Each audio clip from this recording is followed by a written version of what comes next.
Hey guys, Whitney here and welcome to TEFL Pros. On today's call, I sat down with one of our recent grads, Denise, and you're in for a treat because Denise has 15 years of experience living overseas. She decided to retire to Mexico from Canada, and now she is diving into TEFL. So if you are interested in the possibility of using your TEFL certification on into retirement, then sit back, relax, and enjoy my conversation speaking with Denise about her experience on the TEFL Pros Plus course.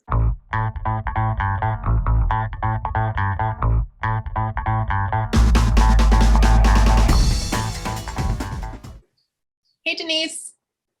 Hi, Whitney. How are you? I'm good. How are you doing today? I'm great. Thank you.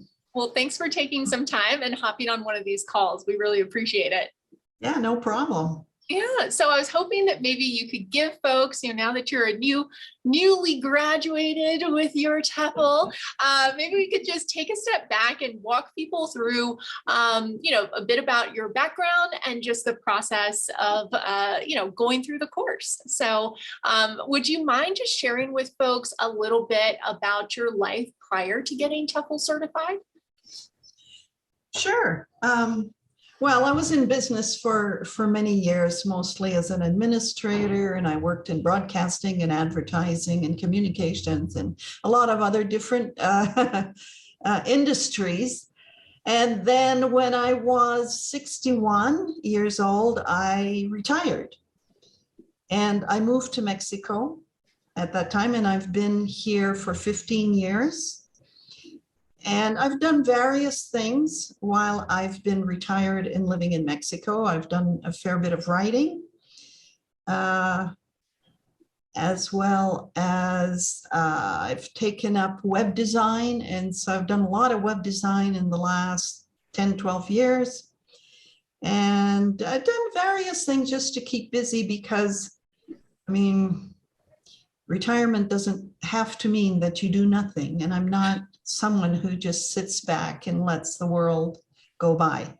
Yeah. So at times it's nice, but I like to keep busy. I like to have projects. And last year I started thinking that I needed a new project. And I started thinking more about the idea of teaching English as a part-time career. Okay. And now, before we go any further, I know you just said that you did some writing, and Denise just shared with me, guys, that she's actually written a book about her experience. So can you tell us the name of this book? It's on Amazon, guys. Yeah, sure. It's called Sola en Mexico, A Nomad Finds a Home. And it's my story of retiring as a single older woman, finding a new home abroad. I'm a Canadian and I was living in Vancouver at the time. And so in 2007, I moved from Vancouver, Canada to Oaxaca, Mexico. And I've been here for 15 years. Wow. And it's all in the book. That's so cool. I got to get that book, Denise, because I feel like your life story, that's a really cool journey that you've been on. And I bet it can be really helpful for a lot of people out there because yeah, I've had some feedback about, other people thinking about retirement and leaving their country of origin. And yeah, I think there is a lot of helpful information, and it's an easy read. The father of one of my girlfriends said to her after reading the book, he said, I feel like Denise is sitting with me in the living room and we're just chatting. So that was a huge compliment to me. So yes. There you go. Absolutely. No better compliment than that. That's awesome. Well, we'll try to link it down below, Denise. Maybe you can send me the link to the book after the call, and we'll put it up here for folks. Oh, sure, I could do that. Yeah, that would be great. That'd be great. And, so when you started this process, you're like, okay, I need a new project. Maybe getting my TEFL is the project that I'm looking to get into. What was your research process like? Well, it's all online. right? Yep. So I just looked at a lot of different schools and looked at the course outlines and how they were teaching and what they were teaching. I did, prior to this course with TEFL Pros, I did take another course with another school, but it didn't give me what I needed. So a year down the road, I hadn't done anything with it, although I did get my certificate, but I looked again and I found TEFL Pros, and I was really impressed how intensive it was and how much information you actually shared. And so after looking at a bunch of others, I settled on your course because I thought it was the best one out there.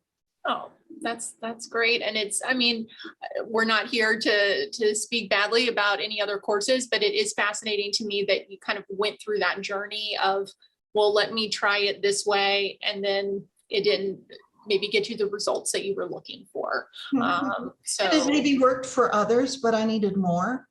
And there was one of the missings for me was that in this other course, we never went through a lesson plan in detail the way you do it. Every module, there's a different type of lesson plan, and they're, what am I going to say? Different formulas for different types of teachings. So I really appreciated that. Okay. So when you were going through the course itself, Denise, did you feel like, okay, I'm getting a solid grasp on these items that I'm looking for?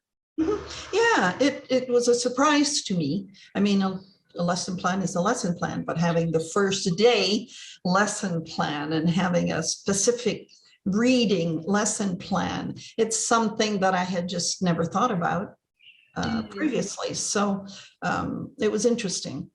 Okay, good. How complex it is. Yeah, that each skill, you got to think about how your students are interacting with that skill. Yeah, absolutely. Yeah. Was there anything else on the course that you want to share, like anything that you found particularly helpful? Well, for me, I think I'm probably going to be teaching a lot online. So that section on online teaching was good. Really good tips there. So I appreciate having that. Okay, good. Well, I know that you are coming into this world of EFL teaching with a lot of life abroad experience. And, so that piece of the puzzle is something that you've got 15 years under your belt already. So I am really curious about this last question that we always ask folks on these calls, which is, do you have any advice? If someone came to you and they're like, Denise, I'm thinking about, getting my TEFL, possibly moving abroad or teaching online, what advice would you have for them? Well, I would say look carefully at the courses. Go for it, because once you take the course, I think it'll give you an indication, a strong indication of whether or not you want to go forward with your plans. And it's education, right? So I think any education is a great thing to do. So I think you need to look very carefully at the courses that are out there.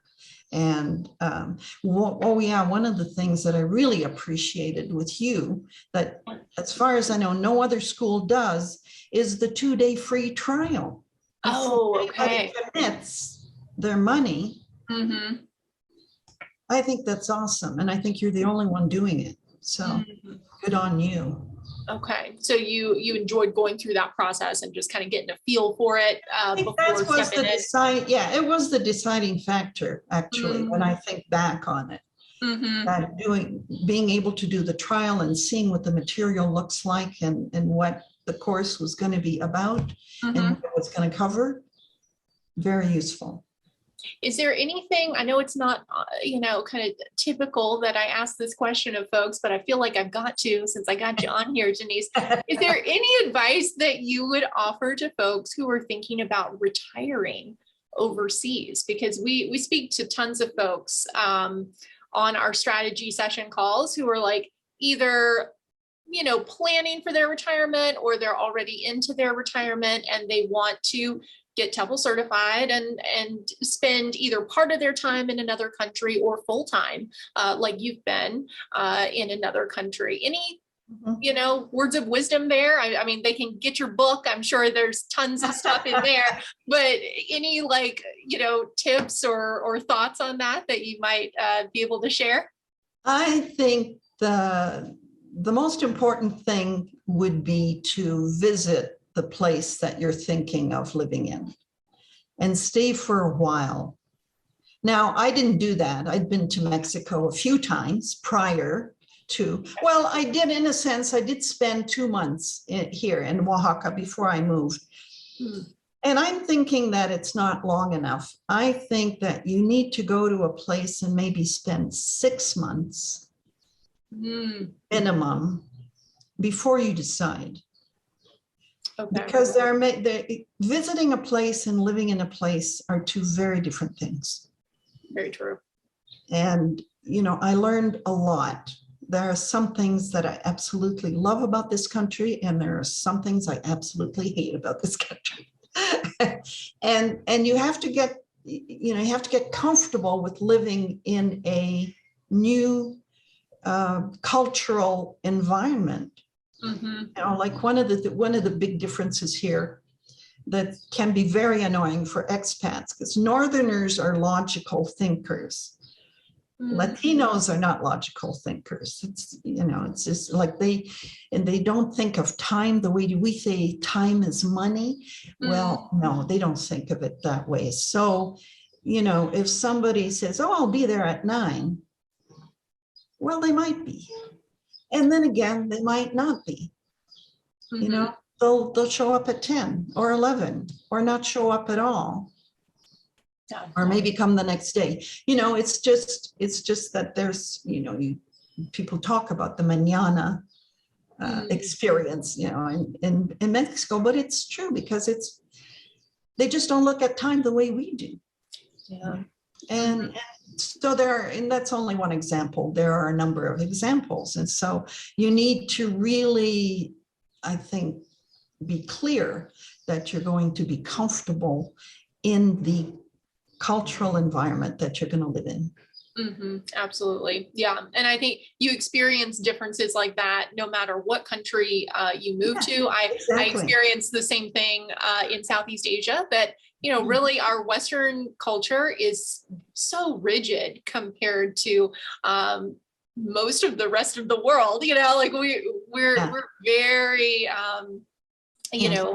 kind of structured in how we plan our time and how we view time. And so that more relaxed approach definitely takes some getting used to, especially when, you need to take care of something like go to the bank or fill out paperwork somewhere, or, and the approach is not like, oh, let's help you get that done straight away. And you end up having to go back 5 times to get one thing accomplished. It just takes a lot of getting used to. You've got to know it's going to be, if you're coming from Canada or the US in particular, you got to know that life is going to be very different, and you're just going to have to chill and slow down.